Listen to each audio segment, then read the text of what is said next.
খেলা দিল doctor Mohammad Yunus sir. ভাই ডক্টর মোহাম্মদ ইউনূস ওনাকে কেউ হালকা ভাবে নিয়ে না। বাংলাদেশের ইতিহাসে অন্যতম শ্রেষ্ঠ ঘোষণা দিয়েছেন সাহসী, গৌরবোজ্জ্বল এবং টিট ফর ট্যাট, যে বাংলাদেশ যে পারে, বাংলাদেশ স্বাধীন সার্বভৌম, বাংলাদেশের যে কোমর সোজা করে দাঁড়াতে পারে, এটা বুঝিয়ে দিয়ে একটা ঘোষণা দিয়েছেন মাননীয় স্বরাষ্ট্রমন্ত্রী, স্বরাষ্ট্র উপদেষ্টা। দর্শক, এত কঠিন ঘোষণা বাংলাদেশের পক্ষ থেকে অতীতে আসেনি। রাপ্পা রাপ্পা পুষ্পার মতন ঠিক রাপ্পা রাপ্পা করে দেবে। আমাদের সাথে ফেস টু ফেস খেলতে হবে। আসসালামু আলাইকুম সম্মানিত দর্শক, আজকের ভিডিওটি অত্যন্ত গুরুত্বপূর্ণ, অত্যন্ত স্পেশাল। আজকের এই ভিডিওতে বাংলাদেশের বর্তমান পরিস্থিতি নিয়ে গুরুত্বপূর্ণ আলোচনা শুনতে পারবেন। দর্শক মণ্ডলী, ইতিমধ্যে আপনারা ভিডিওতে দেওয়া শিরোনাম এবং থাম্বনেল দেখে আজ করতে পেরেছেন কিছুটা আজকের এই ভিডিওটি কি নিয়ে। হ্যাঁ দর্শক মণ্ডলী, ভারত এবং বাংলাদেশকে নিয়ে আজকের এই ভিডিওতে গুরুত্বপূর্ণ কিছু গোপন চাঞ্চল্যকর তথ্য রয়েছে। আজকের ভিডিওর আলোচনাগুলো শুনলে আপনারা অবাক হয়ে যাবেন এবং গুরুত্বপূর্ণ ভিডিওগুলো দেখলে আপনারা অবাক হয়ে চেয়ে থাকবেন। যাই হোক দর্শক মণ্ডলী, বেশি কথা বাড়াবো না, আমরা সরাসরি মূল ভিডিওতে চলে যাই। আপনাদের কাছে একটি রিকোয়েস্ট, ভিডিওতে একটি লাইক দিয়ে ধারাবাহিকভাবে ভিডিওগুলো এক এক করে আপনারা কন্টিনিউ করতে থাকুন। গৌরবোজ্জ্বল এবং টিট ফর ট্যাট, যে বাংলাদেশ যে পারে, বাংলাদেশ স্বাধীন সার্বভৌম, বাংলাদেশের যে কোমর সোজা করে দাঁড়াতে পারে, এটা বুঝিয়ে দিয়ে একটা ঘোষণা দিয়েছেন মাননীয় স্বরাষ্ট্রমন্ত্রী, স্বরাষ্ট্র উপদেষ্টা। দর্শক, এত কঠিন ঘোষণা বাংলাদেশের পক্ষ থেকে অতীতে আসেনি। স্বরাষ্ট্র উপদেষ্টাকে ধন্যবাদ জানাই। দেখেন যে বাংলাদেশ এখন কোথায় আছে, এটা ওই অর্থে কোনো রাজনীতি বিশ্লেষণ, জিওপলিটিক্স, পলিটিক্যাল জিওগ্রাফি ওইভাবে করছি না। আমাদের আনন্দের বিষয়টা শেয়ার করছি যে আমরা কি পারি, আমরা কোথায় এসেছি। হ্যাঁ, এটা অনেক সিগনিফিকেন্স রয়েছে পলিটিক্যাল সায়েন্সে। এটা আগামী দিনে অনেক হিসাব নিকাশ ক্লিয়ার করবে। বাংলাদেশের রাস্তা কেমন হবে এটা বোঝা যাচ্ছে এই ঘোষণার মধ্য দিয়ে। বিএসএফ সাউন্ড গ্রেনেড ব্যবহার করেছে, বিজিবিও করবে। আপনি চিন্তা করেছেন, বিএসএফ সাউন্ড গ্রেনেড ব্যবহার করেছে, বিজিবিও সাউন্ড গ্রেনেড ব্যবহার করবে। আমাদের বিজিবির জন্য স্বরাষ্ট্র উপদেষ্টা বলছেন টিয়ার শেল সাউন্ড গ্রেনেড কেনা হচ্ছে। আপনি ঘোষণাটার গভীরতা একটু খেয়াল করুন। ভারত একটু উল্টোপাল্টা করবে উপরে বসে, কোনো ছাড় নেই। আমি ইশারা ইঙ্গিতে বুঝিয়ে দেওয়া হয়েছে, গুলি করে সীমান্তে মানুষ মারবে, একটা গুলি করলে দুইটা গুলি করা হবে। পেট দেখাবে না বিজিবি, পাল্টা প্রতিরোধ করে তুলবে। বিভিন্ন জায়গায় আন্তর্জাতিক আইন লঙ্ঘন করে বেড়া নির্মাণ করতে চেয়েছিল, করতে দিয়েছে। ভারতের পান্ডারা সীমান্তে জড়ো হয়েছে, বাংলাদেশের জনগণও পাল্টা জড়ো হয়েছে। ওরা সাউন্ড গ্রেনেড মেরেছে। ওরা বলছে যে জনগণকে ছত্রভঙ্গ করতে বাংলাদেশের বিজিবির জন্য সাউন্ড গ্রেনেড কেনা হচ্ছে, টিয়ারশেল কেনা হচ্ছে। টিয়ারশেল প্রয়োজনে ভারতীয়দের ক্ষেত্রে ব্যবহার করবে, টিয়ারশেল বাংলাদেশি মানুষের ক্ষেত্রে ব্যবহার করবে। প্রয়োজনে ওদেরকে টিয়ারশেল দিয়ে সরিয়ে দেওয়া হবে। টিয়ারশেল দিয়ে সরিয়ে দেওয়া সম্ভব হলে টিয়ারশেল দিয়ে, সাউন্ড গ্রেনেড দরকার হলে সাউন্ড গ্রেনেড। এরপরে যদি কাজ না হয়, লেথাল ওয়েপন তো আছেই, ওরা ব্যবহার করলে সেটাও করবে, কোনো ছাড় নেই। অতএব ভারতের সাথে বাংলাদেশ সরকার এখন চোখে চোখ রেখে কথা বলছে। আমাদের জীবদ্দশায় এই দৃশ্য দেখতে পাবো যে ভারতের সাথে বাংলাদেশ চোখে চোখ রেখে কথা বলবে, এটা অকল্পনীয় ছিল। কোন সরকারের পক্ষে এটা সম্ভব না, একমাত্র ডক্টর ইউনূস সরকার এটা দেখিয়ে দিয়েছে না, ভারতের সাথে চোখে চোখ রেখে কথা বলা সম্ভব। দর্শক, চীন তো ভারতকে থাপড়ায় সকাল সন্ধ্যা, পাকিস্তান তো থাপড়ায়, ভারতের সেনাবাহিনীর লুঙ্গি খুলে নিয়ে যায়, লাথি দিয়ে পাহাড়ের উপর থেকে ফেলে দেয় চীন ভারতের সীমান্তে ঢুকে। নেপাল, ভুটান, মালদ্বীপ তো নাই, নেপাল, ভুটান কিংবা বাংলাদেশের মতো ছোট ছোট দেশও এখন ওদের চোখে চোখ রেখে কথা বলছে। কেউ ওদেরকে বলছে না, ওদের সীমান্ত পলিসি ব্যর্থ, সব খেতে গিয়ে, বেশি খেতে গিয়ে হাত করেছে। ভুল করলে কিন্তু পস্তাতে হবে। তারেক রহমান খুবই ইঙ্গিতপূর্ণ একটি কথা নেতাকর্মীদের উদ্দেশ্যে তিনি বলেছেন এবং গত কয়েকদিনের ঘটনা প্রবাহ বা গত কয়েক মাসের ঘটনা প্রবাহ লক্ষ্য করেই তিনি এই কথা বলেছেন। আমরা একটু দেখি কি কারণে তিনি এই কথাটা বললেন। বলছেন যে জনগণের সঙ্গে না থাকলে কি হয় তা 5ই আগস্ট দেখিয়ে দিয়েছে।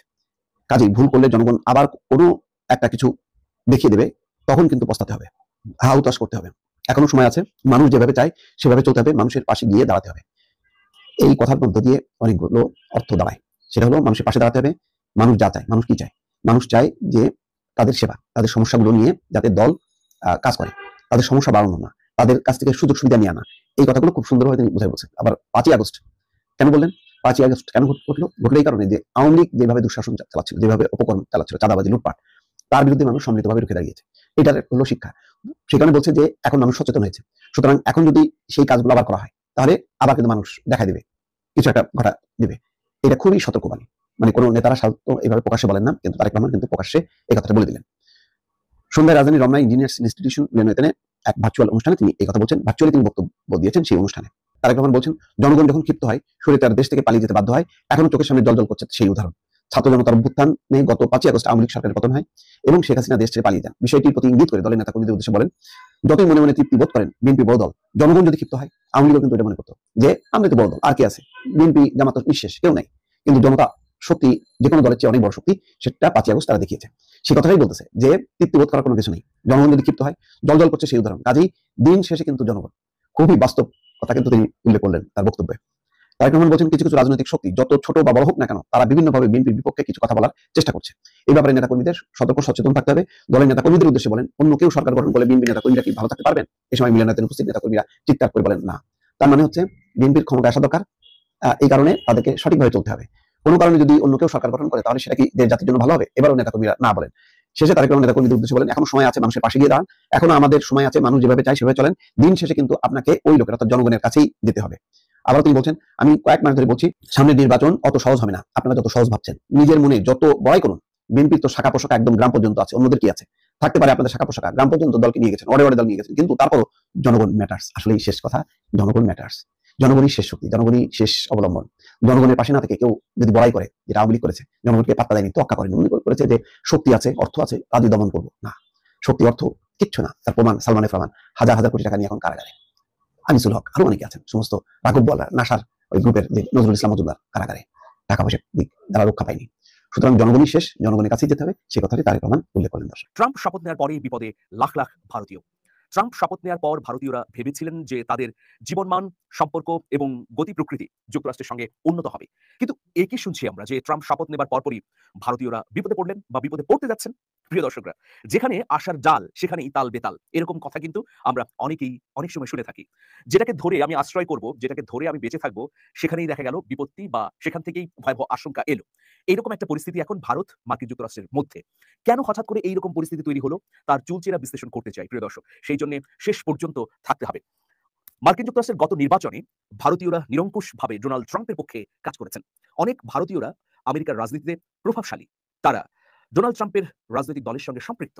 যদি আমি মোটা দাগে একটা পরিসংখ্যান আপনাদের সামনে উপস্থাপন করি, তাহলে দেখা যাবে যে ভারতীয়দের মধ্যে প্রায় 60 থেকে 70% ছিলেন ট্রাম্পের পক্ষে, অন্যদিকে বাইডেনের সঙ্গে ছিলেন 20 থেকে 25%। এইরকম একটা অবস্থা যখন আমরা দেখছি, তখন নির্বাচন হয়ে যাওয়ার পর, ডোনাল্ড ট্রাম্প শপথ নেওয়ার পর, ক্ষমতায় আসীন হওয়ার পর, এখন ভারতীয়দের কপালে দুর্ভাগ্যের টিকা পড়তে দেখা যাচ্ছে।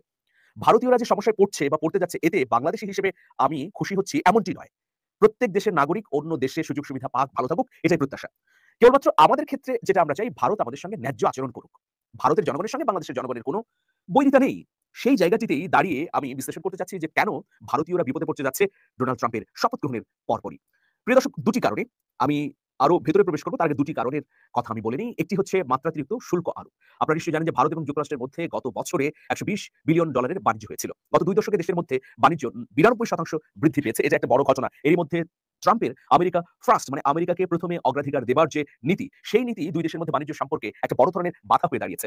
আমেরিকা অগ্রাধিকার মানে আমেরিকা ফার্স্ট নীতির লক্ষ্য হচ্ছে যে দেশের ভেতরে কর কমিয়ে বিদেশ থেকে আমদানি করা পণ্যের উপর শুল্ক বাড়ানো। এই শুল্ক বাড়ানোর নীতির কারণে বিপদে পড়ে যাচ্ছে ভারতীয়রা, কারণ এই শুল্ক বাড়ালেই ভারতের পণ্যের দাম অনেক বেড়ে যাবে। ফলে ভারত থেকে রপ্তানিমুখী শিল্পগুলোর উপর বড় ধাক্কা আসবে, যেমন ভারতের তথ্য প্রযুক্তি, গাড়ি এবং ওষুধ খাত। প্রিয় দর্শক, এইরকম যেমন একটা কারণ রয়েছে, আরেকটা কারণ রয়েছে যে বিভিন্ন হত্যাকাণ্ডের সঙ্গে ভারতের সম্পৃক্ততা। এই বিষয়টি নিয়েও ভাবিয়ে তুলেছে মার্কিন ডোনাল্ড ট্রাম্পের প্রশাসনকে। সর্বশেষ যে কারণ, সেটি হচ্ছে ডোনাল্ড ট্রাম্পের অভিবাসন নীতি। দেখুন, বিতর্কিত বিলে পাশ করেছেন ইতিমধ্যে ডোনাল্ড ট্রাম্প। দ্বিতীয় মেয়াদে মার্কিন প্রেসিডেন্ট হিসেবে শপথ নেওয়ার পরপরই তিনি বেশ কিছু নির্বাহী আদেশে সই করেছেন। যেমন একটা বড় আত্মঘাতী আদেশ হচ্ছে যে বিশ্ব স্বাস্থ্য সংস্থার কার্যক্রম থেকে বেরিয়ে যাওয়া। দ্বিতীয় বিষয় হচ্ছে যে যুক্তরাষ্ট্র থেকে অভিবাসী বিতরণ করতে ধারাবাহিকভাবে তিনি কিছু সিদ্ধান্ত নেবার কথা ঘোষণা করেছেন এবং ইতিমধ্যে এই সংক্রান্ত বিলে সইও করেছেন। এখন এই নীতির কারণে মার্কিন নাগরিকত্ব হারাতে যাচ্ছেন লাখ লাখ ভারতীয়রা। কল্পনাও করা যাচ্ছে না যে এটি যদি বাস্তবায়ন হয় তাহলে কি ধরনের প্রভাব পড়বে মার্কিন যুক্তরাষ্ট্রে ভারতীয়দের উপর। বিবিসির একটা প্রতিবেদন থেকে বলা হচ্ছে যে জন্মসূত্রে মার্কিন নাগরিকত্ব নীতি বাতিলের কার্যক্রম শুরু সংক্রান্ত আদেশে ইতিমধ্যে সই করেছেন প্রেসিডেন্ট ডোনাল্ড ট্রাম্প। সোমবার শপথ নেওয়ার পরই এই সংক্রান্ত নির্বাহী আদেশে তিনি সই করেন। এখন বিষয়টি হচ্ছে যে আদেশটি বাস্তবায়ন হলে যুক্তরাষ্ট্রে জন্মগ্রহণ করলে জন্মসূত্রে দেশটির নাগরিকত্ব আর কেউ পাবেন না।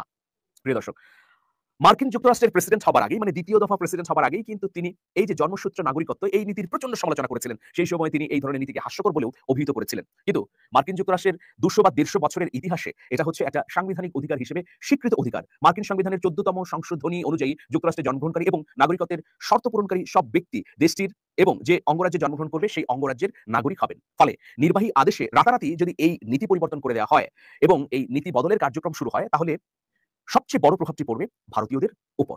এখন কোন কোন বিশ্লেষক বলছেন যে ডোনাল্ড ট্রাম্পের এই নীতি হচ্ছে একগুঁয়েমি নীতি, কিন্তু অভিবাসনের ক্ষেত্রে তিনি এত শক্ত অবস্থান নিয়েছেন যে কারণেই কিন্তু আদি মার্কিনীরা, যারা প্রকৃত অর্থেই মার্কিন যুক্তরাষ্ট্রের নাগরিক বা আদিবাসিন্দা, তারা কিন্তু নিরঙ্কুশভাবে একচ্ছত্রভাবে ডোনাল্ড ট্রাম্পকে বেছে নিয়েছেন। আজকে ইত্তেফাক পত্রিকা বড় করে হেডলাইন করলেন, ভারতীয়রা বাংলাদেশের বর্ডারে এসে দুলাভাই আমার থেকে একটু পেঁয়াজ কিনে নেন বলে মানুষকে ডাকবে ভারতীয়রা, এই কথা বলেছেন মুস্তাক ফয়েজি, যিনি নাকি খুব আলোচিত হয়েছেন মুরব্বি মুরব্বি ও মুরব্বি এই একটি কথার মাধ্যমে। এই কথাটা হেডলাইন করেছেন ইত্তেফাক পত্রিকা। তো ইত্তেফাক পত্রিকায় বিস্তারিতটা যখন আমি পড়লাম, বিস্তারিত পরে দেখলাম উনি সুনামগঞ্জের একটি ওয়াজে গিয়েছিলেন। সুনামগঞ্জের ওয়াজ মাহফিলকে সাধারণত তরুণরা ওনাদের ওয়াজগুলোর আয়োজন করে থাকে। তরুণদের উদ্দেশ্যে এসে তরুণদের ফিউচার, তরুণদের ভবিষ্যৎ নিয়ে সুন্দর একটি কথা বলেছেন। সুন্দর করে তরুণদেরকে বলেছেন, তোমরা যদি উদ্যোগী হয়ে যাও, তোমরা যদি নিজেরা নিজেদের খালি জায়গাটাতে চাষবাস করা শুরু করে দাও, তোমরা যদি পেঁয়াজ উৎপাদন নিজের দেশে নিজের তরুণরা করা শুরু করে দেয়, তাহলে ভারতের পেঁয়াজ পচে গলে ভারতে নষ্ট হয়ে যাবে। তখন ভারতের লোকেরা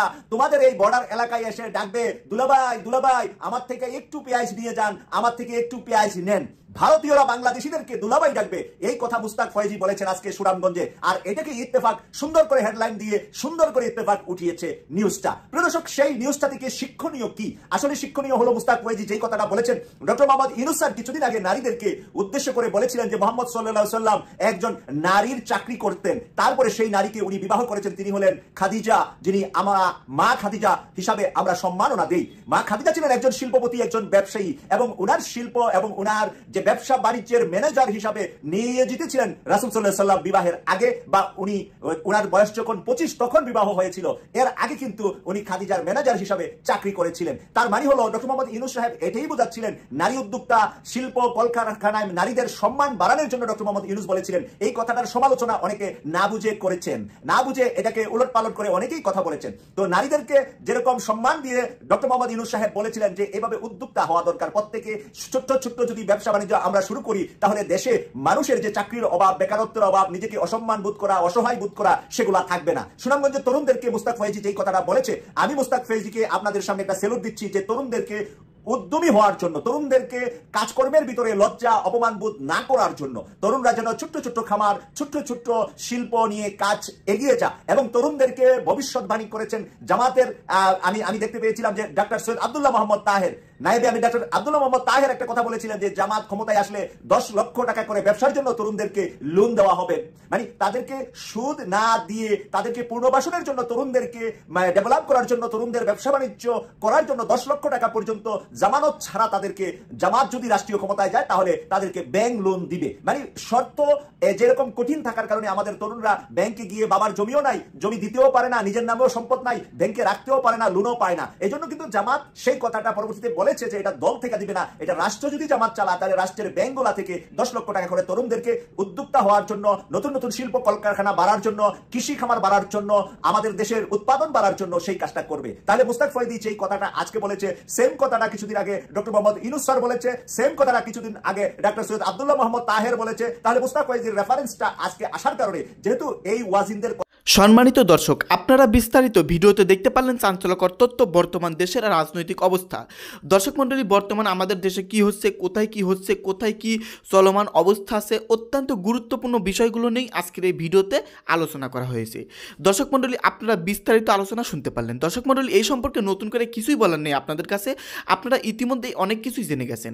যাই হোক দর্শক মণ্ডলী, ডক্টর ইউনূসের এখন কি করা উচিত ভারতকে নিয়ে, ভারত বাংলাদেশ নিয়ে যেই উত্তেজনা চলতেছে, এই সব সম্পর্কে আপনারা বিশেষ প্রতিবেদন দেখতে পারলেন, আলোচনা শুনতে পারলেন। দর্শক মণ্ডলী, এই সম্পর্কে যদি আপনারা কিছু বলতে চান, আপনাদের মূল্যবান মতামত ভিডিওর কমেন্ট বক্সে অবশ্যই ঝটপট জানিয়ে দিবেন। ভিডিওর সঙ্গে সম্পূর্ণ আকারে থাকার জন্য আপনাদের সবাইকে অসংখ্য ধন্যবাদ। আজকের মতো ভিডিও এখানে শেষ করছি, দেখা হবে আবারও নতুন কোনো স্পেশাল গুরুত্বপূর্ণ ভিডিও নিয়ে।